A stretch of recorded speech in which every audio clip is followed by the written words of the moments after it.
大家好，我是臭小黄呀。之前我已经出过一期11年前的斗破苍穹手游了，游戏故事最后也是以萧炎解上云岚宗而结束。今天带来的是他的后续作品，也是当年的话费刺客《斗破苍穹2：双帝之战》。这期视频讲的也是游戏剧情，游戏的剧情会有些不同，各位千万别太惊讶哈。第二部也是延续了第一部的剧情，游戏开始就看到萧炎跟云山两个人在云岚之巅。不对，第一部后面云岚宗不是被解散了吗？你怎么还在啊？萧炎逼问云山自己父亲的下落，云山却说他在一个萧炎永远都找不到的地方。两人用简单的问候了两句，就大打出手。没想到此时萧炎的实力对上云山，并占了上风。两人从山上打到山下，云山跑，萧炎追，云山跑，萧炎追，最后萧炎用了不知道几个8级崩，将云山打入水中，为萧家报仇了。就在萧炎还沉浸在胜利的喜悦时，突然一只黑色的大手出现在萧炎的身后，将萧炎拉入一个法阵里。等他醒来，已经身处在魂殿的噬魂大殿里。未闻其人，先闻其声。这时候劫护法出现，本想直接击败萧炎，谁知美杜莎女王就在萧炎身边，只能简单嘲讽萧炎几句，并跟萧炎说他父亲就在魂殿手里。说完就跑了，还把灯关了。见此，美杜莎女王燃烧自己的斗气，为萧炎照亮前进的道路。可这里是魂殿啊，想前进肯定没那么容易。劫护法早就在这里布置了很多陷阱，埋伏了很多敌人。两人进入到了内部，没想到这劫护法还在逃跑，这时的女王已经受伤，没办法再跟上去了。萧炎只能跟药老继续追击，来到了噬魂台。这时劫护法眼看只有萧炎跟上来，也不逃了，直接开大，想直接斩杀萧炎。药老深知萧炎现在的实力远不及劫护法，只能使用天阶斗技鬼上身。药老现在处于灵魂状态，但实力也是能与之抗衡。可魂殿怎么会与你正面较量？只见从劫护法身后出现3根钩索，直接攻向药老的灵魂体，试图将药老抓走。萧炎拼尽全力，还是没能阻止魂殿。见此，萧炎也是失去理智，想跟劫护法拼命，可直接被一拳打飞，生死难料。萧炎回忆起自己经历的所有事情，一定不能就在这里倒下。我要去中州，我要变强，我要站在斗气大陆的巅峰，我还要充钱啊！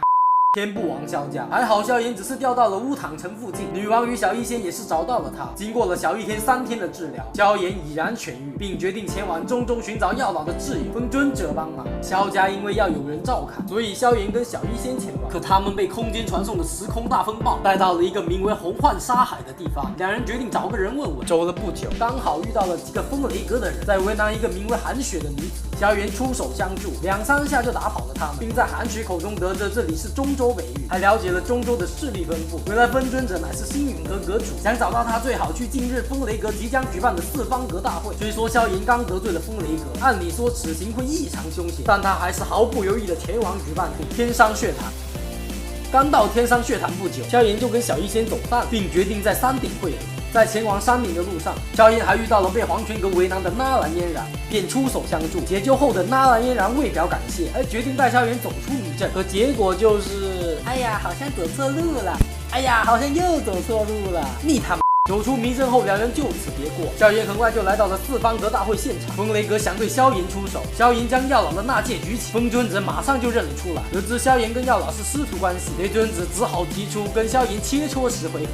10回合内各安天命，可别说10回合了，萧炎秒杀他都不在话下，因为萧炎早就偷偷嗑药，实力更是达到了5星斗圣层次。打败雷尊者后，萧炎从分尊者口中得知有新异火的线索。这时小医仙总算赶到山顶，两人直接出发前往丹塔参加丹会。可快到丹塔的时候，小医仙的2难毒体突然要爆发，萧炎为小医仙护法，对抗冰河谷的人，奈何冰河谷人多势众。就在萧炎快坚持不下去的时候，这时薰儿出现了。冰河谷得知薰儿是古族的人，直接就溜了。随后小医仙决定自己寻找办法彻底压制住2难毒体，丹会就由薰儿陪萧炎去了。两人马上就参加了丹塔的试炼，闯过了万药山脉，完成了天空之城的诸多考验，来到了封印3000焰炎火的地方。这里没有外人，萧炎直接不隐藏实力，秒掉了3000焰炎火，并用几秒就把它炼化，居然什么都没发生。得到了第3个异火的萧炎马上到星陨阁找风尊者，但随之而来的消息居然是魂殿准备对萧家动手，薰儿是偷跑出来的，所以不能跟萧炎一同前往。不过两人约好在古界重逢，情况紧急，萧炎立马动身，很快就来到了萧家府邸。一进来就看到女王受了重伤，不过来的不是太晚，看到来的人还是劫护法，萧炎忍不了了。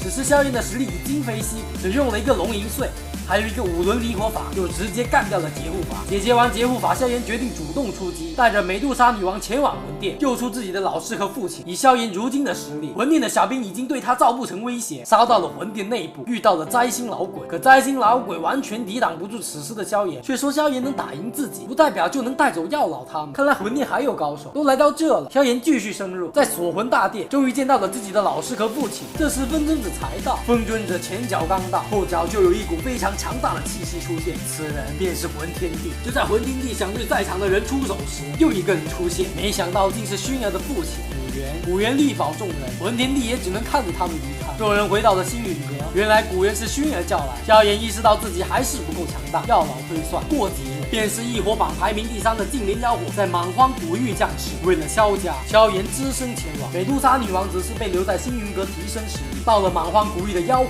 山脉，萧炎就感受到妖火的强大，还意外的在这里遇到了小医仙。原来小医仙在上次分别后就练就了毒丹之法，将恶男毒体完全压制，提高了不少实力。特意来蛮荒古域帮助萧炎收服净莲妖火。不过进入妖火所在的空间并不容易，光是打开封印就必须打败天地人3个门后的空间裂缝守护者，才能打开通往妖火的祭坛。破解了祭坛封印，前往妖火所在的空间，但是里面的空间贼大，两人也是找了一会才来到妖火所在地。妖火被封数千年，实力恐怖如斯。虽然他也不敌萧炎2人，但是萧炎想要完全炼化他非常困难，根本就压制不住妖火的力量。跟小医仙啊，跟小医仙铁粉啊，作者啊。炼化完异火后，萧炎2人回到星陨阁。药老又说过2天就是古族大典，天幕到时就会打开，让萧炎去碰碰运气，看去萧族仙府的幕府能不能遇到机缘。萧炎立马动身。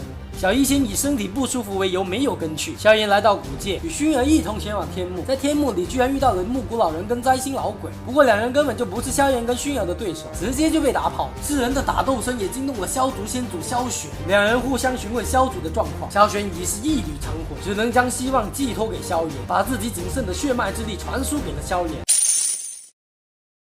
而后2人出了天幕，但此时魂天帝已经找到了晋升斗帝的办法，正前往斗帝府夺取帝丹。听到这消息，萧炎为保护薰儿安全，只身前往斗帝府。想进入斗帝府的传承之殿，需要破解法阵，不过这对现在的萧炎已经不是难事。很快他就破解法阵，进入到了传承之殿。只是陀氏古帝留下的帝丹已被魂天帝得到，萧炎为夺取帝丹，跟魂天帝对战，奈何实力差距，没能留下魂天帝，让魂天帝将帝丹带走。萧炎垂头丧气，回到了星陨阁，把消息告诉药老，但药老却说自己有办法让萧炎晋升斗帝，让他跟魂天帝有一战之力。原来只要到达斗圣巅峰，来他这里参悟就有机会晋升斗帝。之前得到的机缘值越多，晋升的几率就越高。但萧炎直接选择参悟，萧炎因失败直接掉到了9星斗圣。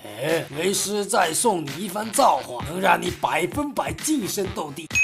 或者要我充钱那师傅。